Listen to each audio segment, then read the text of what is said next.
Olá, irmãos, boa noite. Novamente aqui para falar com vocês em relação aos transtornos mentais, tá? E aí eu vou falar sobre os principais transtornos para a gente ter uma ideia, mais ou menos, né? E a rede de saúde mental e alguns profissionais que eu fiquei de indicar para vocês, caso vocês necessitem, tá? Então, assim, falando sobre os transtornos mentais, os principais que hoje é mais comum na nossa sociedade, que é a depressão. A depressão é uma tristeza fora do comum, tá? A depressão ela pode ser leve, moderada e grave. A depressão é, como eu disse, uma tristeza fora do comum. Tem pessoas que têm depressão, mas trabalham, dirigem, vão para a escola, criam os filhos, né? Mas ela apresenta choro fácil, ela apresenta dificuldade de se relacionar, tá? Ela apresenta vontade de ficar só na cama. Então a gente tem que verificar o grau dessa depressão. Ela pode ser leve quando ela não atrapalha a sua vida, as atividades da vida diária. Que atividades da vida diária é essa? Tomar banho, vestir, comer, dormir, tá? E tem a depressão moderada, que é aquela que já apresenta alguns sintomas como choro fácil, tristeza recorrente, vontade de ficar só na cama, tá? E aquela que já é grave, quando tem o risco de suicídio, quando a pessoa já está falando que quer desistir da vida, que não acha mais prazer naquilo que ela faz, né? Não acha mais prazer em viver. Então, da moderada a grave, a gente já precisa acender o sinal de alerta e encaminhar essa pessoa para um acompanhamento psicológico e psiquiátrico, tá bom? Nós temos também a ansiedade, que é o transtorno de ansiedade generalizada, que é aquela pessoa que ela tem medo do futuro. A ansiedade nada mais é do que medo do futuro, que vai acontecer amanhã. Então ela já começa a pensar que vai acontecer alguma coisa de ruim. Ela tem sintomas parecidos com os sintomas do infarto, uma sudorese, dor no peito, né? Ela não consegue conciliar o sono, ela tem insônia, os batimentos cardíacos são muito acelerados e ela tem crises, né? Ela tem crises, momentos de crise, tá? Então, depois que passa aquele sintoma de crise, ela volta ao normal e ela fica bem. Então, são sintomas de ansiedade generalizada, que ela precisa também ser encaminhada para um especialista, psicólogo e psiquiatra, tá bom? Nós temos aí a síndrome do pânico, que parece muito com um transtorno de ansiedade generalizada.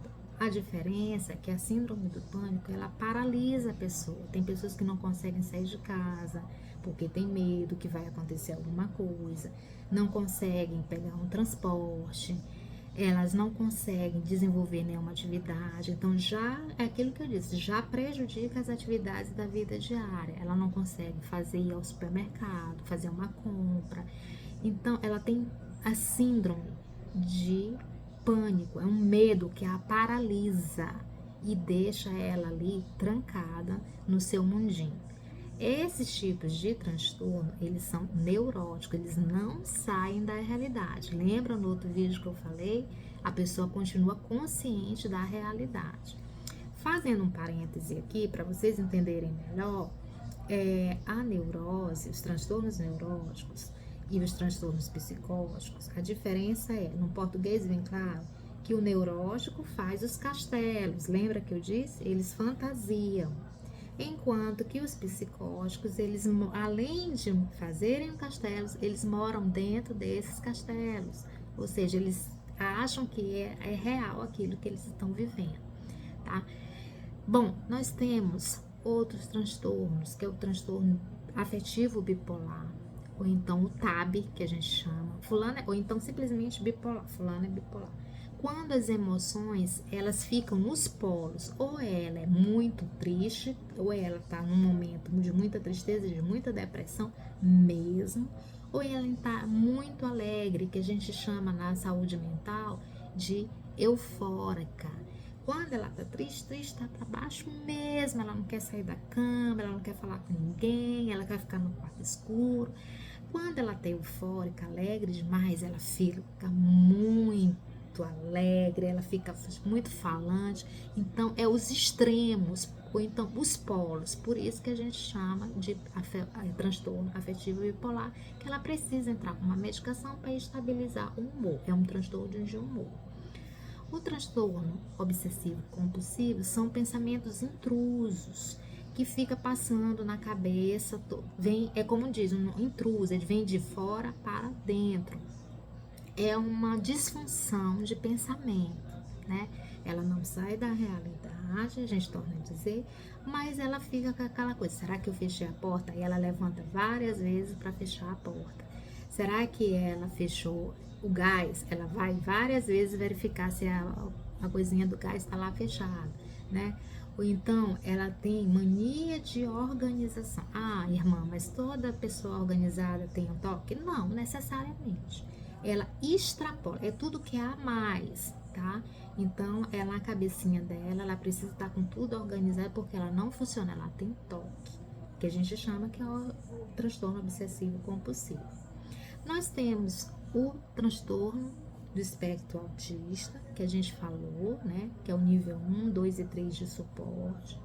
É um transtorno que atinge hoje a maioria das crianças. Tem várias causas, não tem só uma causa. Já falaram em otite, já falaram em parto prematuro como causa, já falaram com muito consumo de açúcar por parte da mãe, mas tem N fatores que faz com que as pessoas nasçam com espectro, transtorno de espectro autista. Então, tem os que são introvertidos, que não falam com ninguém, que vivem no mundinho deles, com estereotipias. O que é isso? Esse movimento de ficar vai e vem, mexendo com os dedinhos, fazendo assim, não consegue verbalizar, vive no mundinho deles, né? Mas tem o leve e o moderado que consegue com terapias, e aí entram várias especialidades, fonoaudiologia, psicologia, o método ABA, que é um método próprio que tem para tratar com o autista, que aí eles conseguem se desenvolver e viver bem na sociedade. Talvez até não verbalize o moderado, mas ele consegue de uma certa forma se comunicar. O grave é que a gente tem que ter realmente muita atenção, muito cuidado, mas os três precisam de atenção. Tem pessoas que eu conheço, conhecidas que têm filhos autistas, mas que se relacionam muito bem. Eles têm muita sensibilidade a toque, a som, né? Então, a gente tem que verificar, né, esses sintomas para poder encaminhar, né? Andam na ponta dos pés. Geralmente são pessoas que aprendem muito rápido as coisas, né? Eu já tive uma amiga que ela com 4 anos, tinha um neném com 4 anos que ele sabia o inglês fluentemente, depois ele parou de falar. Parou, não se comunicava nem em português, nem em inglês, nada.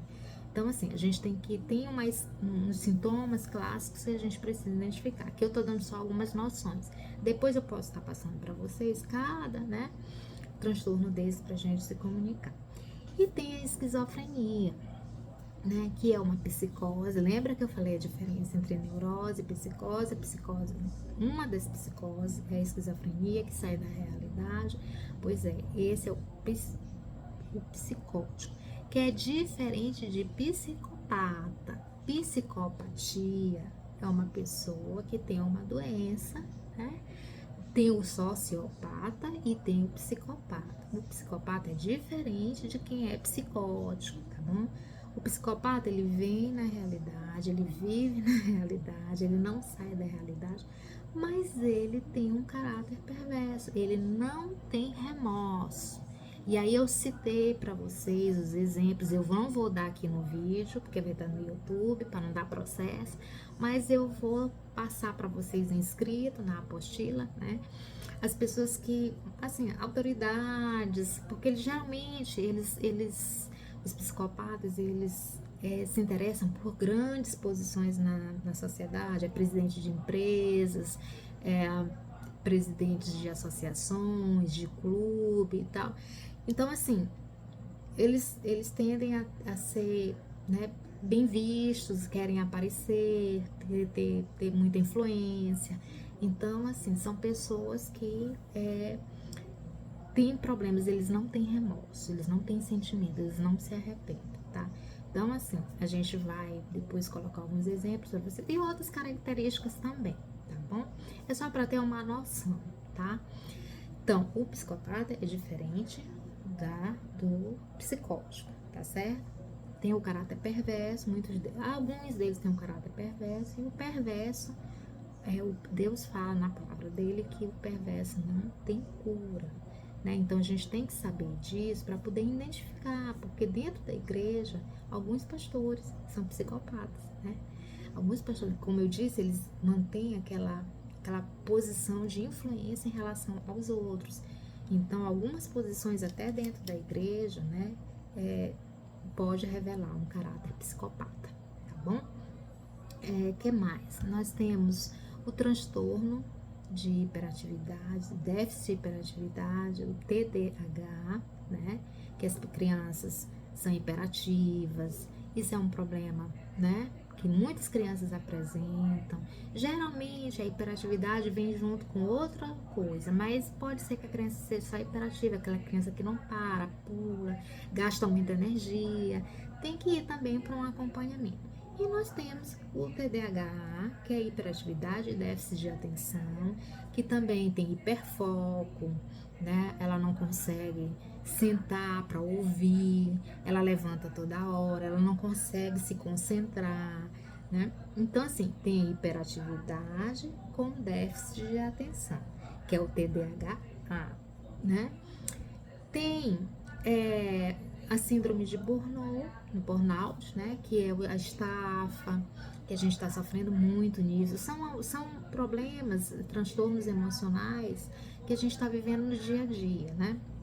A questão do estresse pós-traumático, pessoas que passaram por situações de estresse muito grande e tiveram um trauma, né? Como, por exemplo, um assalto, ou então um acidente de avião, que ela acabou sobrevivendo, ou então um acidente de carro, tá? Nós temos também o transtorno de personalidade, que a gente precisa também entender um pouquinho sobre esses transtornos, né? Que a pessoa, uma hora de um jeito, outra hora de outro. Tem os transtornos alimentares, anorexia, né? Ou então bulimia, que ela come, depois ela mete o dedo na garganta e vomita tudo. Anorexia, que ela não consegue se alimentar porque aquele alimento ela acha que vai fazer mal para ela. Então, assim, são vários transtornos que a gente tem hoje, que a gente precisa estar observando. E síndromes também. Temos problemas neurológicos, Alzheimer, que é a pessoa se lembra mais do passado do que do presente. Temos o Parkinson, né, que é o tremor, né, geralmente em idosos. Temos a demência frontotemporal, que é a afasia, que essa parte aqui também, ela vai perdendo, né, a consciência. Quem tá com isso agora é até aquele ator Bruce Willis, né? Então, temos uma outra síndrome em que você paralisa, que tem uma atriz que agora também tá com isso, né, que paralisa o corpo, esclerose múltipla, pronto, lembrei, né? Então, são problemas neurológicos, não são transtornos mentais. Lembra que eu fiz a diferença entre transtornos mentais e problemas neurológicos? Então, são coisas que acometem a nossa sociedade agora, né? Que mais? Tem o TEPT, que é o transtorno pós-traumático, tem o TAG, que é a ansiedade generalizada. Alguém falou, né? E o TOD, que é o transtorno opositor, desafiador, que é a criança, que é o risinho da casa, ela manda em todo mundo, ela manda nos pais, manda nos irmãos, e se ela não for tratada, né, acompanhada, ela leva isso para a vida adulta, ela desafia as autoridades. Então, esses são os transtornos mentais e problemas neurológicos mais atuantes na nossa sociedade, que a gente precisa ter uma noção para a gente conhecer, tá bom, irmãos? Então, eu fiz aqui só um resumo, tá tá? Quem quiser mais, eu posso estar passando aqui as referências no grupo do WhatsApp, posso estar postando alguns vídeos para a gente entender um pouco mais, mas é só para vocês terem uma noção, caso algum irmão chegue para aconselhamento com esse tipo de problemas, a gente possa estar encaminhando. E aí eu vou falar um pouquinho agora sobre a rede de saúde mental. Nós temos aqui no município de São Luís a rede de saúde mental. Que rede é essa? Ela é composta pelos CAPs, Centros de Atenção Psicossocial, para adultos e para crianças. Adultos é o CAPS normal, CAPS, C-A-P-S, CAPS, Centro de Atenção Psicossocial, e temos o CAPS-I, que é o CAPS, o Centro de Atenção Psicossocial para infância, para a criança e o adolescente, tá bom? Quem quiser, é só entrar no site da prefeitura que vai ter lá os endereços. E temos 2 residências terapêuticas. Essas residências são para aqueles moradores que têm transtorno mental, né? E que não tem mais nenhum familiar, ninguém de referência, e eles acabam ficando morando nessas residências terapêuticas. E temos os 2 ambulatórios de saúde mental, que trata de tudo isso que eu falei para vocês, tá? Que principalmente transtornos mentais, tá bom? Psiquiatra e psicólogo. Transtornos neurológicos, a gente vai para o centro de especialidades médicas, que tem o neurologista, mas eu me refiro mais a transtornos mentais. Então, nós temos o ambulatório de saúde mental no Farina, no Filipinho, né? E temos o ambulatório de saúde mental lá no Itaquibacanga. Então, você que quer só uma consulta, né? Você pode estar sendo encaminhado para isso. Como é que a gente faz? A gente faz o encaminhamento para esse centro de saúde, tá? O próprio médico clínico geral pode fazer um encaminhamento. Você vai no posto, conta para ele e ele faz um encaminhamento, tá bom?